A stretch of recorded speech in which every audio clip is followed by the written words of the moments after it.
بسم اللہ الرحمن الرحیم۔ محترم سامعین، آج 3 چیزیں بتاؤں گا اور 3 سوالوں کے جواب دوں گا انشاءاللہ۔ پہلا سوال یہ ہے کہ آیات حفاظت کتنے ہیں، ان کی تعداد کیا ہے۔ دوسرا سوال یہ ہے آیات حفاظت کس مقصد کے لیے ہیں، کس حاجت کے لیے ہوتے ہیں۔ تیسرا سوال یہ ہے کہ آیات حفاظت کون کون سے ہیں۔ تو انشاءاللہ یہ 3 سوالات اور ان 3 سوالوں کے جواب دوں گا۔ تو سب سے پہلا سوال تو یہ ہے کہ آیات حفاظت کتنے ہیں، تو وہ ٹوٹل 16 آیتیں ہیں جن کو آیات حفاظت کہتے ہیں۔ دوسرا سوال آیات حفاظت کس مقصد کے لیے آتے ہیں، تو یہ آیات حفاظت ہر قسم کی بیماری، مصیبت، تجارتی قرض، عام قرض، دشمنوں سے بچاؤ اور اسی طرح جتنے بھی شرور ہے اور جتنی بھی موذی چیزیں ہیں ان تمام سے بچاؤ کا ذریعہ ہے۔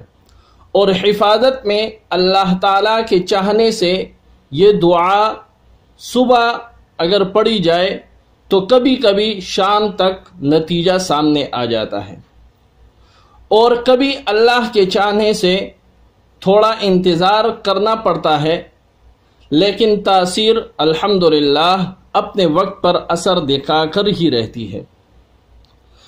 تو اب تیسرا سوال آ جاتا ہے کہ آیات حفاظت کون کون سے ہیں۔ تو ابھی بتایا تھا کہ یہ 16 آیتیں ہیں، تو ابھی وہ آیتیں ذکر کرتا ہوں۔ سب سے پہلی آیت ہے وَلَا يَؤُودُهُ حِفْظُهُمَا۔ یہ سورہ بقرہ آیت نمبر 255، وَلَا يَؤُودُهُ حِفْظُهُمَا وَهُوَ الْعَلِيُّ الْعَظِيمُ۔ اس کا ترجمہ یہ ہے کہ اللہ رب العزت زمین اور آسمان کی حفاظت سے نہیں تھکتا۔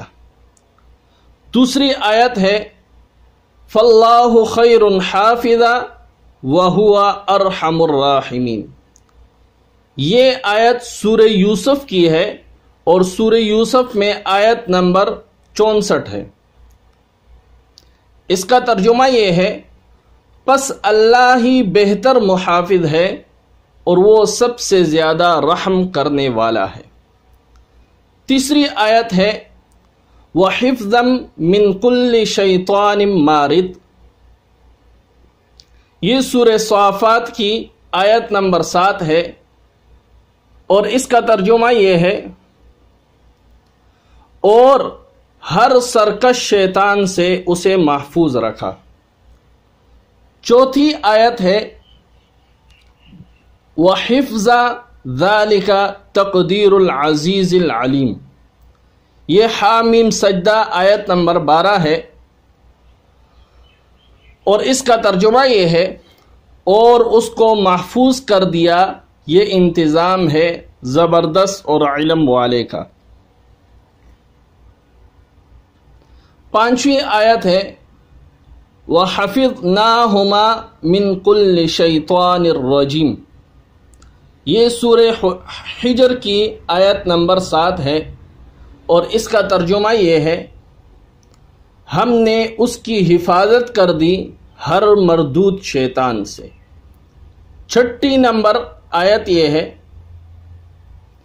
إِن كُلُّ نَفْسٍ لَمَّا عَلَيْهَا حَافِظٌ۔ یہ سورہ طارق آیت نمبر 4 ہے۔ اس کا ترجمہ یہ ہے کوئی شخص ایسا نہیں کہ اس پر محافظ موجود نہ ہو۔ 7 نمبر بل ہوا قرآن مجید فی لوح محفوظ۔ یہ سورہ بروج کی 21 اور 22 نمبر آیت ہے۔ اس کا ترجمہ یہ ہے بلکہ یہ قرآن بڑی عظمت والا ہے لوح محفوظ میں لکھا ہوا ہے۔ 8ویں آیت یہ ہے وَيُرْسِلُ عَلَيْكُمْ حَفَظَةً،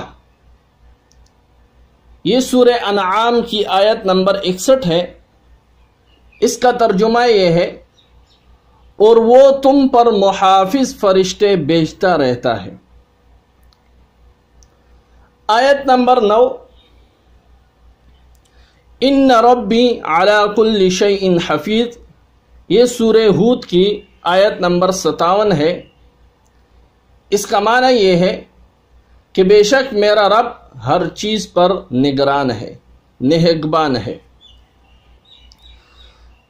10 نمبر آیت یہ ہے لَهُ مُعَقِّبَاتٌ مِّن بَيْنِ يَدَيْهِ وَمِن خَلْفِهِ يَحْفَظُونَهُ مِنْ أَمْرِ اللَّهِ، یہ سورہ رعد کی آیت نمبر 11 ہے، اور اس کا ترجمہ یہ ہے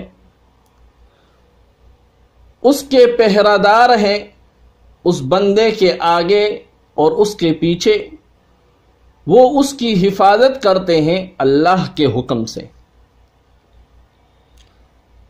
آیت نمبر 11 اِنَّا نَحْنُ نَزَّلْنَا الذِّكْرَ وَإِنَّا لَهُ لَحَافِظُونَ، یہ سورہ حجر کی آیت نمبر 9 ہے۔ اس کا معنی یہ ہے کہ بے شک ہم نے یہ قرآن نازل کیا وَإِنَّا لَهُ لَحَافِظُونَ، اور ہم ہی اس کے محافظ ہیں۔ 12 نمبر آیت یہ ہے وَكُنَّا لَهُمْ حَافِظِينَ، یہ سورہ انبیاء کی آیت نمبر 82 ہے۔ اس کا معنی یہ ہے کہ ہم نے ان کے لیے محافظ مقرر کیے۔ 13 نمبر آیت ہے وَرَبُّكَ عَلَى كُلِّ شَيْءٍ حَفِيظٌ، یہ سورہ سبا کی آیت نمبر 21 ہے۔ اس کا معنی یہ ہے اور آپ کا رب ہر چیز پر محافظ ہے۔ 14 نمبر آیت ہے اللہ حفیظ علیہم وما انت علیہم بحفیظ، یہ سورہ شورا آیت نمبر 6 ہے۔ اس کا معنی یہ ہے کہ اللہ ان پر نگران ہے اور آپ ان کے ذمہ دار نہیں۔ 15 نمبر آیت ہے وَعِندَنَا كِتَابٌ حَفِيظٌ، یہ سورہ قاف کی آیت نمبر 4 ہے۔ اس کا معنی ترجمہ یہ ہے ہمارے پاس ایک کتاب ہے جس میں سب محفوظ ہے۔ 16 نمبر آیت وَإِنَّ عَلَيْكُمْ لَحَافِظِينَ، یہ سورہ انفطار کی آیت نمبر 10 ہے، اور اس کا معنی ہے تمہارے اوپر محافظ ہیں۔ تو محترم سامعین، یہ 16 آیتیں ہیں، ان 16 آیتوں کو آیت حفاظت کہا جاتا ہے۔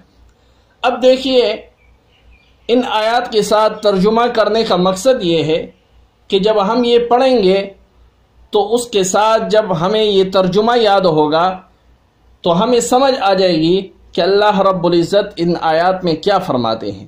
تو جب بھی آپ یہ 16 آیتیں پڑھیں گے تو اس وقت صرف یہی کلمات پڑھنے ہیں، ترجمہ ساتھ نہیں پڑھنا ہے۔ یہ ترجمہ اس لیے ذکر کیا تاکہ ہمارے ذہن میں ہو کہ اللہ رب العزت نے ان 16 آیات میں کیا کیا کہا ہے۔ تو غرض یہ ہے کہ یہاں پر یہ آیات بہت ساری مقاصد کے لیے بیان ہوا ہے، اور ہر قسم کی بیماری اور اسی طرح انسان پر جتنے بھی مصائب آتے ہیں اور جتنے بھی پریشانیاں آتی ہیں، جتنی بھی بیماریاں آتی ہیں، اور اسی طرح اگر دشمن کا شر کا خوف ہو تو یہ آیتیں جب آپ پڑھیں گے تو انشاءاللہ یہ تمام چیزیں آپ سے دور رہیں گی۔